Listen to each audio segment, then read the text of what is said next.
النهارده عيد ميلادي ال19، واظن ده واضح من العنوان، مش عارف انا ليه بقول تاني. المهم، أم انا مش عارف اقول ايه غير كده. فين السكريبت يا ابني؟ يا ابني احنا مش كنا كاتبين سكريبت يا ابني؟ طبعا انا من دلوقتي هعامل فيديو عيد ميلادي كانه فيديو رسومات متابعين، عشان بصراحه انا ما عنديش حاجات كتيره اوريها لكم او اتكلم عنها في فيديو عيد ميلادي، لان في ناس كتيره قوي لما عرفت ان النهارده عيد ميلادي رسموا لي حاجات، عشان انا قلت لكم في المنتدى من بدري ان عيد ميلادي قرب. فخلينا يلا ما نطولش في الكلام ونشوف الرسومات اللي رسمتوها لي لعيد ميلادي. اول رسمه معانا من الرسامه زيد، رسماني وانا طاير في الهواء بشاور على رقم 19. التفاصيل حلوه، التيشيرت قصدي فيه تانيات برضو، والتطليل ممتاز، جزمه جميله بصراحه، وشكلي صغنن كده ومزغرم كده. عارفين انتوا الاشكال المزغرمه؟ انا كده شكلي مزغرم.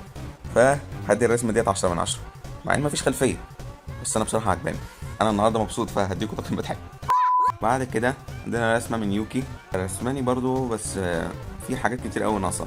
شعري لونه مش بنفسجي بقى اسود، ده غير انها مش رسمة وشي، والطاقية بتاعتي شكلها كأنها ايس كريم مقلوب، ومش رسمة الوشاح. والحاجة الوحيدة اللي مضايقاني انها مش رسمة وشي، لو كانت رسمة كنت هعدي رسمة يعني شوية. المهم، وخليني افكر في كيكة فوق في بالونة تفكير. ممكن ادي الرسمة ديت 7 من 10، عشان بس مش رسمة الوشاح ولا شعري لونه بنفسجي ولا رسمة وشي. دي اهم نقطة، انها مش رسمة وشي، دي مشكلة بجد، بس حلو حلو. عندنا رسمة تانية بقى عظيمة من واحدة اسمها رزان، رسمة لي تاج عليه شعر اليوتيوب، كان يعني قال ايه ملك اليوتيوب، ودي حقيقة فعلا. بس الحمد لله المرة ديت بقى ما نسيتش تفاصيل، رسمة لي الوشاح وشعري بنفسجي ولونه جميل جدا، الشعر لونه مظبوط تماما، مخليها وش يعني كيوت خالص كده، الهدوم مظبوطة وكل حاجة حلوة، فهندي الرسمة ديت 9 من 10. مش شايف حاجة غلط بصراحة، والرسمة بصراحة مظبوطة قوي، والتلوين جميل جميل قوي. الحاجة الوحيدة اللي مخليني ما اديهاش 10 ان مفيش خلفية. بعد كده رسمة من واحدة اسمها بطاطا، انا ما بهزرش اسمها بطاطا بجد، رسماني وانا برضو مزغرم صغنون جدا، مش مبين عيني، والحركة دي عجباني بصراحة، ومش عارف انا كده فاتح بقي ولا مطلع لساني، بس تقريبا فاتح بقي. والمهم شعري شكله كده كأنه متسرح كده، مش عارف شكله شبه البنات ليه، برضه مش مهم، عادي، الناس برضه ما بتاخدش بالها يعني، مش غلطة يعني كبيرة يعني. اللي عاجبني في الرسمة دي انها مدارية عيني، الحركة دي حاسسها جديدة كده، وهدومي كده حاسسها انها منفوخة، مش بقول انها حاجة وحشة، هي حركة جميلة جديدة كده فيها تجديد. ادي الرسمة ديت يا عمي 8 من 10. يبقى الرسمة ديت برضو من الرسامة زد، رسماني انا وانا برضو بولع الشمعة تقريبا بتاعت تورتة عيد ميلادي، لا بحط رقم 1 جنب رقم 9. التورتة هنا اللي عاجبني ان لونها بنفسجي كده، انتوا بتفهموا كده، الرسامة دي بتفهم، انا بعشق اللون البنفسجي ده، غير بقى ان انا هدومي مظبوطة بالملي ولون شعري تحفة، مع انه اسود بس في لمعات بنفسجيه، اللمعان ده عاجبني بجد، كل الوان اللبس مظبوطه جدا. وبرده رسمه ورايا جيت زمون، هتعرفوا ليه كمان شويه رسماه، وبجد برده شكله ممتاز، شكله مظبوط برده، حسيت ان هو قدي في العمر في الرسمه ديت، مع انه اكبر مني. انا ادي الرسمه ديت 10 من 10، ماليش دعوه، انا ممكن اديها 11 من 10 دلوقتي، بس انا اللي مانعني ان انا عايز اقول تقييمات منصفه. عندنا رسمة كمان من واحدة اسمها اليورا، الرسمة دي بقى حلوة جدا، شعري مظبوط، لون عيني مظبوط، لبسي مظبوط، والوشاح شكله غريب بصراحة من غير خط اسود حواليه، بس حلو، وحاطة ايموجي نجوم جنب راسي، واحلى حاجة في الرسمة انها حاطة صفصف على كتفي، وحجمها صغنن جدا، هي حجمها مش قد كده بالنسبة لي، بس عجباني وهي صغننة قوي كده، وحاطة لي هدية على راسها، وبرضه طالع منها كلام بتقولي كل سنة وانت طيب يا بابي سيف. بجد حركة كيوتة جدا، الحركة دي لوحدها هتحسن التقييم، وحاطة لي ستيكر قطة بتصور تحت. من الرسمة دي هديها 9 من 10، 9 من 10 حلو، عشان تصفصف، بس عشان تصفصف. رسمة تانية من واحدة اسمها سوسو سويرت، سو ريوت. يا عم الحاج، يلا يا عم الحاج، احنا ناقصين لمخه في الكلام. المهم بقى رسمة دي رسمة وانا قاعد قدام تورته كبيرة جدا وشوية هدايا وشوية ورد وورايا بلالين ومكتوب ورايا هابي بيرث داي، بس الرسمة دي انا حاسس انها اي لان اللبس فيها كبير جدا، مش عارف صراحة اديت الرسمة تقييم ايه، لان انا لما سالتها قالت لي لا الرسمه مش اي خالص، لا انت بتهزر، بس بصراحه انا شاكك جدا، ولكن مع ذلك انا مش طالما انا مش متاكد فهديها تقييمه خلاص، تقييمي للرسمه 8.5 من 10. عندنا كمان الرسمه ديت من واحده اسمها مون فوكس، تقولي هابي بيرثدي سيف، كل سنه وانت طيب، عقبال مليون سنه، لا انا عايز مليون مشترك مش مليون سنه.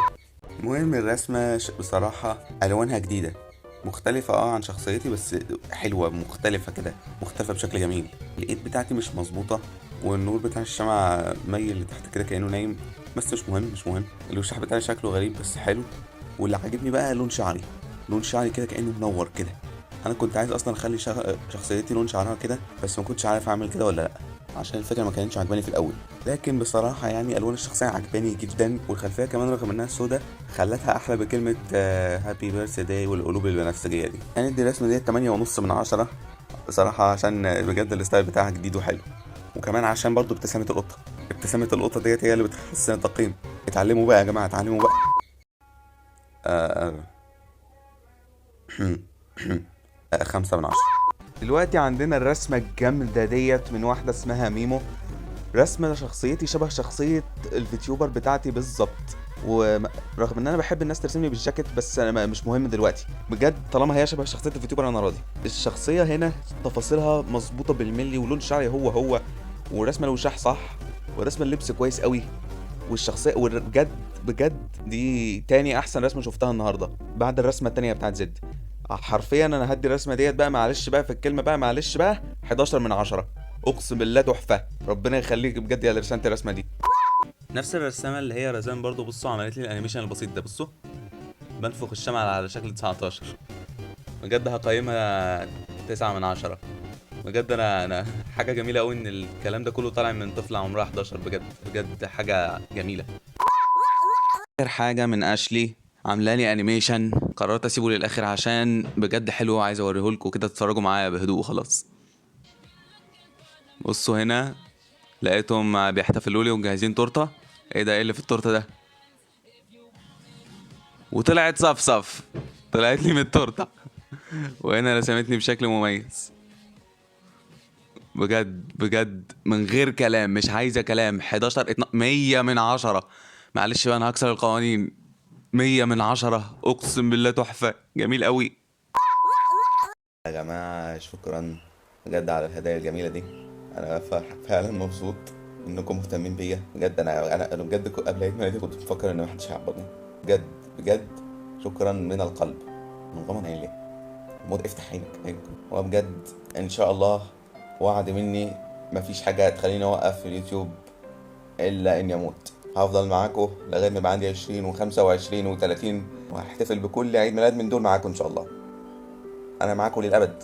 دلوقتي هوريكم شويه رسائل صوتيه لبعض المتابعين وشويه يوتيوبرز اعرفهم وكانوا بيهنئوني فيها بعيد ميلادي وكده. كل عام وانتم بألف خير يا سيف وإسلام، عقبال 100 سنة، وإن شاء الله تكون سنة مليانة سعادة ونجاح وتحققوا فيها كل اللي تتمنوه.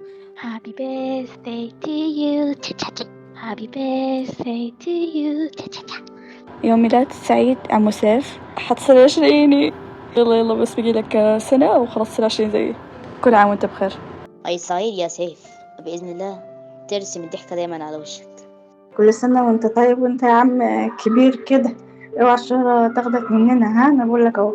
يعني سنة كمان من الخناق والصلح والذكريات اللي ما تتنسيش طبعا. كل سنة وانت طيب يا سيف، يا رب تفضل يوتيوبر حتى بعد ما تكبر تتزوج ميا وليفا ان شاء الله. كل عام وانت بخير يا سيف. ما ادري احسها الصص. واه سيف باشا عيد ميلاده جه.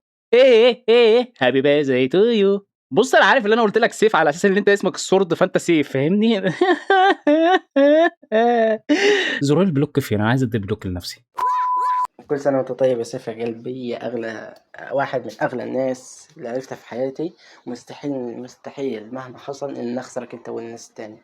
حابب نقول إن عدت أيام كتير مع بعض، فترات كتيرة صعبة يعني صعبة بطريقة وحشة، الحمد لله عدت على خير. في الفترة دي حققنا حاجات كتيرة مع بعض، أو مش لازم يعني مع بعض. يعني مثلا أنا الحمد لله ربنا وفقني في مسيرتي وبنيت شركة، أو يعني باللهجة التانية حققت حلمي بشكل ممتاز بفضل ربنا، ثم بفضل سيف وناس تانية كتير دعمتني، كانت بتديني صوتها عشان أوصل.